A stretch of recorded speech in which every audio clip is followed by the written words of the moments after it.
Hello students. In today's class we are going to study about an important topic that is known as self induction. Word से कुछ term clear है, induction है, इसका मतलब EMF induce होगा और self means in itself. Okay. So for understanding the concept we are taking an example of a coil. This is coil L और इसको हमने एक बैटरी से और एक वेरिएबल रियोस्टेट से कनेक्ट किया है. For example, if I change the resistance in the circuit, obviously the amount of current will change. अगर amount of current change होगा तो इस कॉइल से पास होने वाला जो मैग्नेटिक फील्ड है वो भी चेंज होगा और अगर मैग्नेटिक फील्ड चेंज होगा तो मैग्नेटिक फ्लक्स भी क्या होगा, चेंज होगा. और जब मैग्नेटिक फ्लक्स चेंज होगा तो इस कॉइल इटसेल्फ से रिलेटेड एक इंडक्शन प्रोड्यूस होगा. वो induction according to its own property वो उस कॉज को अपोज करेगा जो उसके प्रोडक्शन के लिए रिस्पॉन्सिबल है.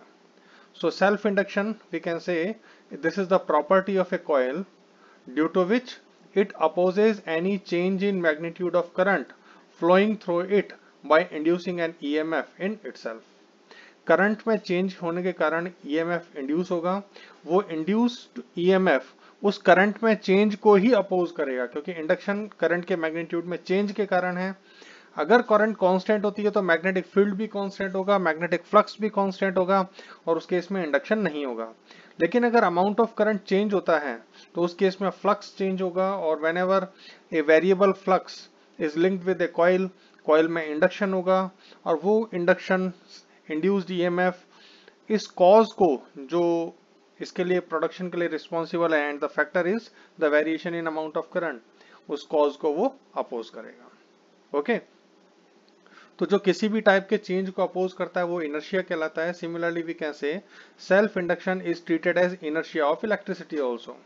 इलेक्ट्रिसिटी में ये जो इंडक्शन है सेल्फ इंडक्शन ये इनर्शिया का रोल प्ले करता है कि करंट अगर राइज होती है तो राइज होने को अपोज करेगा, करंट अगर डिक्रीज होती है तो डिक्रीज होने को अपोज करेगा.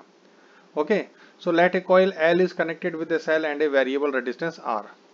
नाउ यहाँ आप देखें करंट I की डायरेक्शन, करंट I तो सेम डायरेक्शन में फ्लो हो रही है लेकिन फर्स्ट केस में करंट इंक्रीज हो रही है. अगर रियोस्टेट रेजिस्टेंस को आप डिक्रीज करेंगे तो करंट I इंक्रीज होगी. तो अगर करंट I इंक्रीज होती है तो ईएमएफ इंड्यूस होगा और ये करंट में इंक्रीज को अपोज करेगा. तो करंट में इंक्रीज को अपोज करने के लिए ईएमएफ की डायरेक्शन करंट की डायरेक्शन के ऑपोजिट होना जरूरी है क्योंकि करंट इंक्रीज हो रही है तो उसको अपोज करने के लिए ईएमएफ का ऑपोजिट होना कंपलसरी है. Hence EMF will be opposite to direction of current. On the other hand अगर करंट डिक्रीज होती है तो अगेन ईएमएफ इंड्यूस होगा बट ये करंट के डिक्रीज होने को अपोज करेगा और करंट के डिक्रीज होने को अगर ये अपोज करता है तो obviously magnitude of current it opposes the decrease in magnitude of current, hence induced EMF will be in the direction of current. Means जो induced EMF होगा उसकी डायरेक्शन इस टाइप से होगी कि वो इस करंट में डिक्रीज को अपोज करेगा, मतलब इस करंट को इंक्रीज करने की कोशिश करेगा. मींस इंड्यूस्ड ईएमएफ के कारण भी करंट की डायरेक्शन सेम होगी. तो यहाँ इंड्यूस्ड ईएमएफ के कारण करंट की डायरेक्शन ऑपोजिट होगी और यहाँ इंड्यूस्ड ईएमएफ के कारण करंट की डायरेक्शन सेम होगी. तो इस टाइप से इंड्यूस्ड ईएमएफ की डायरेक्शंस होती हैं. यहाँ पर भी ये लेंज लॉ को फॉलो करते हैं. जहां भी इंडक्शन होता है वहां पर लेंज लॉ और फैराडे लॉ एप्लीकेबल है. Now coefficient of self induction of a coil. अगर आप किसी कॉइल के लिए coefficient of self induction find करना चाहें तो कैसे फाइंड करेंगे. हमें ये पता है indirectly magnetic flux linked with A coil is directly proportional to amount of current flowing through it at that moment. Variable current है तो उस मोमेंट पर कितनी करंट है उसी के प्रोपोर्शन में फ्लक्स होगा क्योंकि किसी भी कॉइल से एसोसिएटेड जो मैग्नेटिक फील्ड है वो करंट पर डिपेंड करता है और मैग्नेटिक फील्ड अगर करंट पर डिपेंड करेगा तो फ्लक्स मैग्नेटिक फील्ड पर डिपेंड करता है. phi is equal to B into A. तो फ्लक्स मैग्नेटिक फील्ड पर और मैग्नेटिक फील्ड करंट पर. So we can say flux is directly proportional to amount of current flowing through the coil at that time. So magnetic flux is directly proportional to I. जब भी आप proportionality sign हटाते हैं we put a constant here. So phi is equal to L I. So we can say L is equal to phi upon I. यहाँ पर ध्यान रखें I को चेंज करने पर phi की वैल्यू चेंज होगी, but this ratio will remain constant, so L is constant of proportionality, this is called coefficient of self induction. L की वैल्यू ना तो करंट पर डिपेंड करती है ना phi पर डिपेंड करती है, बल्कि ये कुछ और फैक्टर्स पर डिपेंड करती है। L depends on number of turn in coil, coil में कितने नंबर ऑफ टर्न है, एरिया ऑफ क्रॉस सेक्शन, क्योंकि सेम अमाउंट के लिए नंबर ऑफ टर्न अगर ज्यादा हो तो फ्लक्स इंक्रीज हो जाएगा, area of cross section of coil, area of cross section कितना है, and the nature of material of the core on which the coil is bound. उस कॉइल के सेंटर में आपने कौन सा कोर मटेरियल लिया है, क्योंकि उसकी एक मैग्नेटिक परमिएबिलिटी होती है, आप किस टाइप का मटेरियल यूज कर रहे हैं फॉर कोर, उस पर ये उसकी परमिएबिलिटी पर डिपेंड करेगा। Now in this formula if I take current as 1 ampere, if I take current as 1 ampere then phi is equal to L, means magnitude wise दोनों फिजिकल क्वांटिटीज अलग अलग हैं, but magnitude wise coefficient of self induction is equal to magnetic flux linked with the coil when 1 ampere current flow through the coil. So self induction of a coil is equal to magnetic flux when unit current flow through it. तो जब unit current flow होती है उस समय flux की value जो भी है वो कोएफिशिएंट ऑफ सेल्फ इंडक्शन के इक्वल होगी। नाउ अगर मैं फेराडे लॉ अप्लाई करूं, E is equal to minus d phi by d t, phi की वैल्यू कितनी है, L इंटू आई है, पुट कर दें, L is a constant, constant को बाहर पुट कर दें तो E is equal to minus L d I upon D t. आप देख सकते हैं EMF के प्रोडक्शन के लिए करंट का चेंज होना कंपलसरी है, D I upon D T. So from this expression L is equal to minus E D I upon D T. So यहाँ पर D I is the amount of change in current. So ये change कैसा है उस पर depend करेगा, अगर ये चेंज ऑपोजिट है, सॉरी डिक्रीज होता है तो ये पॉजिटिव होगा, और अगर ये पॉजिटिव है तो EMF क्या होगा, नेगेटिव होगा। Okay, so coefficient of self induction यहाँ पर हम डिफाइन कर सकते हैं अगेन L को, अगर मैं D I upon D T rate of change of current को अगर मैं 1 लेता हूँ, इंक्रीज हो या डिक्रीज हो, rate of change of current को अगर मैं 1 लेता हूँ तो L की वैल्यू माइनस E के इक्वल होगी।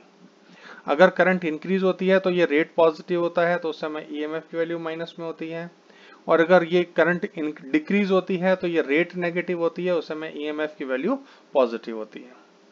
सो coefficient of self induction is equal to induced EMF in rate of change of current through the coil is unity। ये if आएगा, तो अगर मैं rate of change of current को अगर मैं 1 ले लेता हूं तो उस समय EMF की value coefficient of self induction के इक्वल है। So coefficient of self induction is equal to induced EMF in if rate of change of current through the coil is unity. अगर ये ध्यान रखें ये दोनों फिजिकल क्वांटिटीज सिर्फ न्यूमेरिकली इक्वल हैं, मैग्नीट्यूड वाइज इक्वल हैं, डायमेंशनली दोनों क्वांटिटीज अलग अलग नेचर की हैं।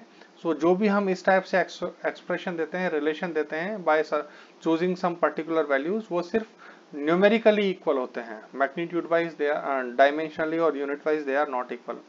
L is a different quantity, EMF is a different quantity. Now L is known as inductance also. So inductance L is a scalar quantity. It has magnitude only, it do not have any direction. Now unit of L, SI unit of L is Henry. लेकिन ध्यान रखें Henry is a very big unit. So in numerical problems generally the unit of L which is used commonly, that is millihenry. And while solving numerical, it is compulsory to change millihenry into Henry. And 1 millihenry is equal to 10 to the power minus 3 Henry. 1 milli means 10 to the power minus 3. It is already known to you. So it is compulsory to change millihenry into Henry, and for that you can use this formula. 1 millihenry is equal to 10 to the power minus 3 Henry. Now other units may be L is equal to, again one more mistake is there, it is not phi upon H, it is phi upon I. It is phi upon I. Okay, so L is equal to phi upon I. आप इसको correct कर लें, this is not H, this is I. Now the unit of L is Henry, unit of flux phi is Weber, and unit of unit of I is ampere. Unit of current I is ampere. So this is current, not H. It is wrongly written here. Okay. So you can say L is equal to phi upon I. So Henry is equal to Weber per ampere. Another unit may be L is equal to E upon di upon dt. So you can say L is equal to E upon di into dt. So unit of E is volt, unit of time second, and unit of current is ampere. So volt second per ampere. Already we know that volt second is called joule. So unit of L may be joule per ampere also. Now we are going to calculate self inductance of a long solenoid. Solenoid के लिए अगर आपको L की value find करनी हो तो क्या होगा? So solenoid, it is already known to you. Solenoid is a long coil of insulated copper wire in which large number of turns are there and the turns are closely wound, and it is in such a way that length of solenoid is very large in comparison to its radius. So such coil is known as solenoid. Okay. So definition is already known to you. So we have to calculate self inductance of this long solenoid. तो सबसे पहले हम dimensions लिख लेते हैं. Consider a long solenoid of length L. Capital L नहीं ले रहे हैं क्योंकि कैपिटल L कोफिशिएंट हो जाएगा. And area of cross section A. Let it have n number of turn. इसके अंदर n number of turn है. Already we know that magnetic field inside a solenoid B is equal to mu 0 Ni, where n is called number of turn per unit length. So it is n by small l. So what is magnetic flux linked with one turn? Now magnetic lines की अगर हम बात करें तो magnetic lines along the axis होती हैं. Area vector भी along the axis है, दोनों सेम डायरेक्शन में है, थीटा 0 डिग्री हो जाता है. So magnetic flux linked with one turn is equal to B into A. Magnetic field की डायरेक्शन भी along the axis है, एरिया वेक्टर, एरिया किसका? कॉइल का. तो कॉइल अगर इस टाइप से वाउंड की है तो उससे जो सरफेस का फॉर्मेशन होगा उसका एरिया वेक्टर भी उसी डायरेक्शन में होगा. तो B और A दोनों में सेम डायरेक्शन है. So magnetic flux linked with one turn, it is B into A. There are n number of turn. So what is total magnetic flux linked with n turn? The total magnetic flux linked with n turn is NBA. So phi, n is as it is, B की value mu 0, n का मतलब कितना है? n upon L into I, and area is as it is. So n into n becomes n square. So it is mu 0 n square IA upon L. So this is flux. What is coefficient of self induction? Coefficient of self induction L is phi upon I. The value of phi is here mu 0 n square IA upon L. It is divided by I. You can cancel I with I. So L becomes mu 0 n square A upon L. So this is the expression for coefficient of self induction for a solenoid. Here mu 0 is permeability of free space. अगर air है या vacuum है तो उसकी जो permeability है that is 4 pi mu 0 and its value is 4 pi into 10 to the power minus 7. Okay.